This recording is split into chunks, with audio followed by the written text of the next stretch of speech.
Welcome back to my scalp maxing series, where we go in and out of trades super fast and take multiple trades a minute.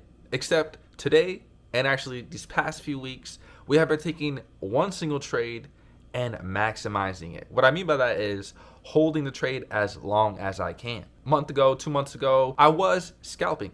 Nothing wrong with that. Actually, it was working and it still is working. Except now I'm trying to learn to hold the trades a lot longer, set my stop loss, and just let it either stop me out. So I take either a loss or I win. I'm no longer am trying to set a break even. Nothing wrong with that at all. Actually, it saves you. But I'm trying to learn to gain and hold through the storm. So let's show you guys this trade here and break it down. Here is my trade on micro S&P 500s. As you guys can see, that thing just rocketed through price action or through price target. Now, in my case, I did not hold it all the way to price target. We actually secured as soon as it hit this nice resistance level, which we're gonna break that down here in one moment. Why I even enter this trade is on the 4-hour time frame. I posted this in the Discord tab on the Trade Ideas tab, implying that we did hit this general area where it tends to chop, except the 4 hours candlesticks look like they're holding and creating some bullish momentum to the upside for a potential long. You can very simply see my entry, which was a breakout of these most previous highs here in the pre-market, New York City session market open,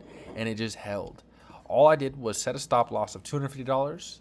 Worst case scenario, either stops me out for $250 or runs to $500 for a 1 to 2. But in this case, guys, it ran all the way up to $300. We stopped out there, decided to exit, and you can see my order here all the way to here. So really, it really looks like something like this.